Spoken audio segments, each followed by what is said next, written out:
नमस्कार, जोहार। आप देख रहे हैं झारखंड स्वतंत्र खबर। हमारे साथ युवा नेता, सामाजिक कार्यकर्ता, बुद्धिजीवी अमरनाथ लकड़ा हैं और हम लोग बात करेंगे डिलिस्टिंग। एक बार फिर झारखंड में डिलिस्टिंग का मुद्दा गरमा रहा है और लोग डिलिस्टिंग डिलिस्टिंग बोल रहे हैं कि डिलिस्टिंग होना चाहिए। तो हम सबसे पहले अमरनाथ दास से जानेंगे डिलिस्टिंग क्या है और डिलिस्टिंग का आधार क्या है। तो जोहार। जोहार जोहार। डिलिस्टिंग का एक बार फिर झारखंड में बीच बीच में यही कहेंगे हम्म। वो लोग डिलिस्टिंग डिलिस्टिंग बोलते हैं। तो हम जानेंगे डिलिस्टिंग क्या है और डिलिस्टिंग किसको होना चाहिए। देखिए, डिलिस्टिंग के जो मांग करते हैं, पहले तो वो लोग खुद अपना डिलिस्टिंग करवा लें, क्योंकि वो लोग खुद अपने आप को बोलते हैं कि जो आदिवासी है उसका धर्म सरना धर्म नहीं है, आदिवासी सनातनी है। जो लोग डिलिस्टिंग का मांग कर रहे हैं वो लोग ये बात बोलते हैं, और वो लोग अपना वनवासी कल्याण केंद्र अलग से बना कर रखे हैं और अपने आप को आदिवासी नहीं बोलते, अपने आप को वनवासी बोलते हैं। तो हम उनको सलाह देंगे कि पहले आप खुद डिलिस्ट हो जाइए, खुद आदिवासी में आ जाइए, उसके बाद मांग कीजिए कि बाकी जो लोग हैं वो लोग भी डिलिस्ट हो जाएं। ठीक है। दूसरी बात, हम कहते हैं कि डिलिस्ट का जरूरत ही क्यों, आप सीधे धर्म कोड दे दीजिए। एक कैटेगरी अगर सब कोई को मिल जाएगा, अपना आदिवासी को धर्म कोड मिल जाएगा, तो ऑटोमेटिकली बाकी लोग जो दूसरे धर्म में गए हैं वो डिलिस्ट हो जाएंगे, वो आदिवासी लिस्ट से बाहर हो जाएंगे और उनको किसी प्रकार का लाभ नहीं मिलेगा। तो ये सारी चीजों की शक्ति भाजपा के ही पास है, आरएसएस के ही पास है, केंद्र सरकार के पास है, लेकिन उस पर वो कुछ करते नहीं है। केवल यहाँ पे आके लोगों को बरगलाने की कोशिश करते हैं। क्यों? क्योंकि जानते हैं आदिवासी सरना ईसाई दोनों एक साथ रहेंगे तो बहुत मजबूत रहेंगे और झारखंड के जल जंगल जमीन की रक्षा ये लोग करने में सक्षम होंगे, और कर भी रहे हैं। जैसे सीएनटी एक्ट में जब संशोधन किया गया था, 2016 की बात है, तब रघुवर दास की सरकार को बैकफुट पे लाने का काम किया था सरना ईसाई दोनों ने मिल के। और जोरदार आंदोलन हुआ था, पूरा मोराबादी ग्राउंड खचाखच भरा था, वहां पे 15 से 20 लाख लोग आए थे। तो कहने का मतलब है, जब ताकत आदिवासी समाज एकजुट रहता है तो बहुत ताकतवर होता है, और इस बात को जानते हैं लोग। और आदिवासियों से किसी को क्या चाहिए, आदिवासियों से उनका जल जंगल जमीन ही चाहिए लोगों को, क्योंकि बड़े बड़े कॉरपोरेट होते हैं, बड़ी बड़ी पॉलिटिकल पार्टी के साथ टाई अप करके आदिवासियों का जमीन छीनने का कोशिश करते हैं, और जब नहीं कर पाते हैं सीधी तरीके से, तो वो लोग उंगली टेढ़ा करके इस तरह का राजनीतिक षड्यंत्र रचते हैं और आदिवासी समाज को कमजोर करने के लिए आपस में उनको तोड़ते हैं। दादा, क्या संघ परिवार, जी। भाजपा या जनजातीय सुरक्षा मंच सरना आदिवासी की हितैषी है? बिल्कुल नहीं। वो तो बोल रहे हैं ना, वो लोग खुद को जब आदिवासी बोलता ही नहीं है, आदिवासी ही नहीं बोलता, बोलता हम आदिवासी नहीं है, हम वनवासी हैं बोलता है। जब वो लोग आदिवासी का जो मूल आइडेंटिटी है उसी को स्वीकार नहीं कर रहा है, तो वो सरना समाज का हितैषी कैसे होगा? पहले तो आप आदिवासी स्वीकार तो कर लीजिए, वो भी नहीं कर पा रहे हैं। संघ परिवार और भाजपा ने डिलिस्टिंग का मुद्दा क्यों बनाया है? सिंपल है, या क्यों उठाता है? सिंपल है। इन लोगों का एक वही बोले ना, 2016 में जब आदिवासी समाज आंदोलन किया और सीएनटी एक्ट का संशोधन को वापस करने पे मजबूर कर दिया सरकार को, तब उनका जो इंटेलिजेंस ब्यूरो था वो उनको बताया कि जब तक आदिवासी एकजुट है तब तक कुछ नहीं कर सकते हैं आप इनका, इसलिए उनको तोड़ो। तो उनको एक मौका मिला, एक जब उन्होंने देखा कि क्या मुद्दा ऐसा हो सकता है जिसमें आपस में इनको लड़ाया जा सकता है, तो उनको समझ में आया धर्म का मुद्दा है जिसमें ये दोनों का विचार अलग है, दोनों का धर्म प्रथा अलग है। तो इसको रख के, सामने रख के इन दोनों को हम अलग अलग कर सकते हैं, और वो कोशिश किया और धर्मांतरण बिल लाया नेक्स्ट ईयर। धर्मांतरण बिल लाया, धर्मांतरण बिल उस समय इसलिए लाया क्योंकि उसको भूमि अधिग्रहण बिल में संशोधन करना था, 2015 लागू करना था। फिर अगर वो मान लीजिए धर्मांतरण बिल लाने से पहले अगर वो भूमि अधिग्रहण कानून को लागू करता, तो सीएनटी की तरह उसका भी विरोध होता और वहां भी सरकार मात खाता और उसको वापस लेना पड़ता। तो इसलिए पहले वो धर्मांतरण बिल लाया, पहले दोनों के बीच में, हाँ, दोनों के बीच में मतभेद पैदा किया, और उसके बाद भूमि अधिग्रहण कानून लाया, तो वो पास कर लिया आसानी से। आदिवासी समाज उसका एकजुटता से विरोध नहीं कर पाए, ये दुर्भाग्य है अभी भी।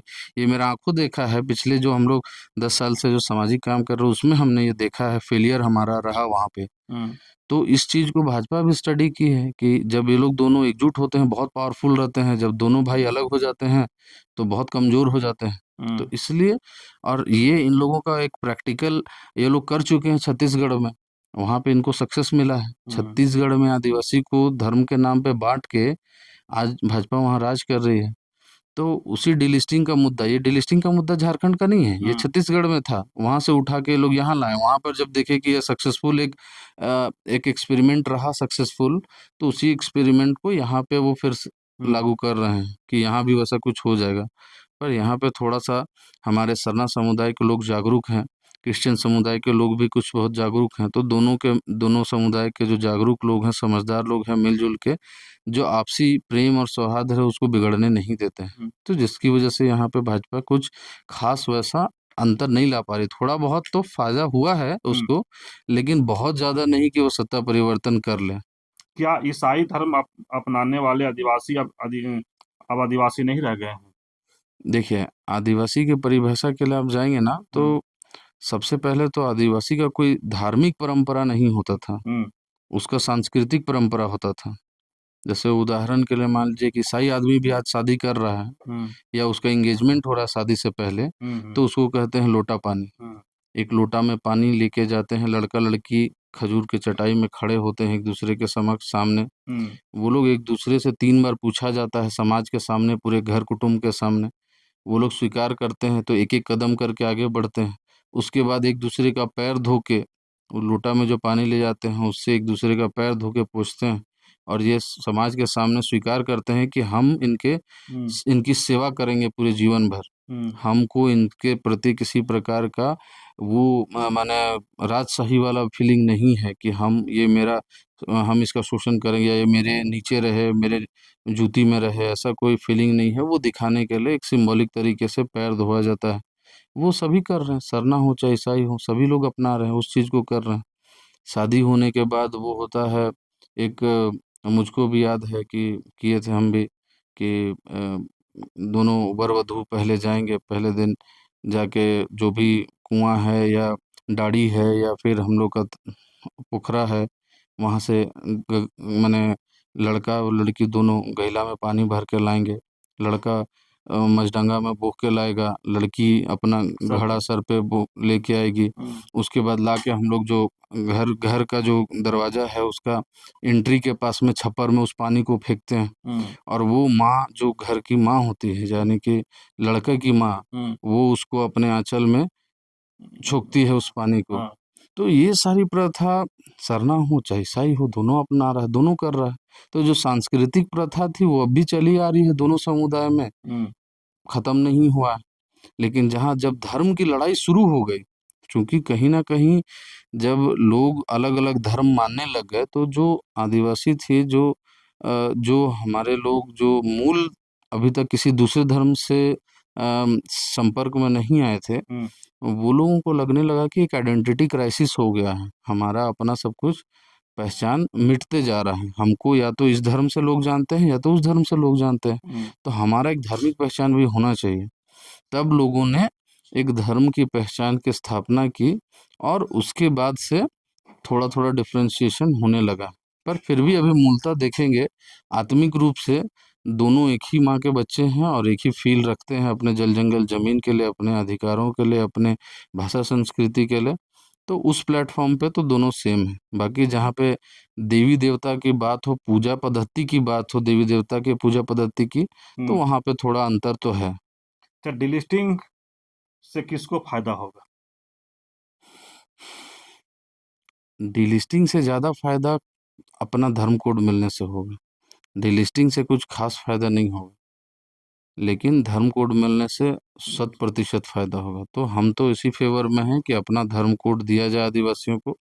सरना कोड देने में अगर आनाकानी कर रहे हैं, कह रहे हैं कि सरना धर्मावलंबी कम हैं और भी बहुत सारे गोंडी हैं, भील हैं वगैरह-वगैरह, तो ठीक है, आप एक आदिवासी धर्म कोड दे दीजिए। सिंपल सा बात है। आपका पूरे देश में आज आदिवासियों की संख्या 15 करोड़ से भी ज़्यादा है, जबकि जैन धर्म उससे भी कम संख्या में है। तो आपने जब उनको दे दिया तो आदिवासियों को भी दे सकते हैं, क्यों नहीं दे सकते हैं? और आदिवासी का अधिकार भी है, यहाँ के मूलवासी हैं, इस देश के मूलवासी हैं। आर्य बाहर से आए, मुगल बाहर से आए, ब्रिटिशर्स बाहर से आए, लेकिन जो आदिवासी हैं वो तो यहीं के हैं। तो उतना तो उनका हक बनता है कि जो मांग रहे हैं उनको दिया जाए। चलिए, अमरनाथ लखा की बात सुन रहे थे, जिस तरह से हम लोग डीलिस्टिंग पर बात शुरू किए थे, बहुत अच्छे ढंग से समझाने की कोशिश किए कि डीलिस्टिंग जो आरएसएस और वनवासी कल्याण केंद्र के लोग जो मांग करते हैं, कहीं न कहीं आदिवासी सरना और ईसाई जो दोनों एक भाई हैं, उसको बांटने की कोशिश करते हैं। और इन लोग आरएसएस और वनवासी कल्याण केंद्र के लोग जानते हैं कि अगर दोनों साथ रहेगा तो कभी हम लोग सत्ता के नज़दीक नहीं आएंगे। तो इसीलिए लगातार आरएसएस और वनवासी कल्याण केंद्र कोशिश करते हैं कि ईसाई शरनार्थ बोल बोल करके इन लोग को में रखें, जिससे शायद वो चाहते हैं कि आरएसएस और जो वनवासी कल्याण उसको फायदा मिले। लेकिन ये करे कि ऐसा नहीं हुआ। पिछले बार भी यहाँ झारखंड के खास करके जो सरना ईसाई जो भाई हैं लोग, वो समझदार हैं और आरएसएस का जो ये चाल था उसको नाकाम कर दिए।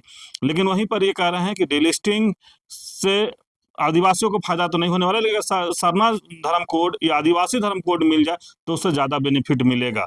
तो इस तरह की खबर को देखने के लिए आप झारखंड स्वतंत्र को जुड़े रहिए। जोहार, नमस्कार।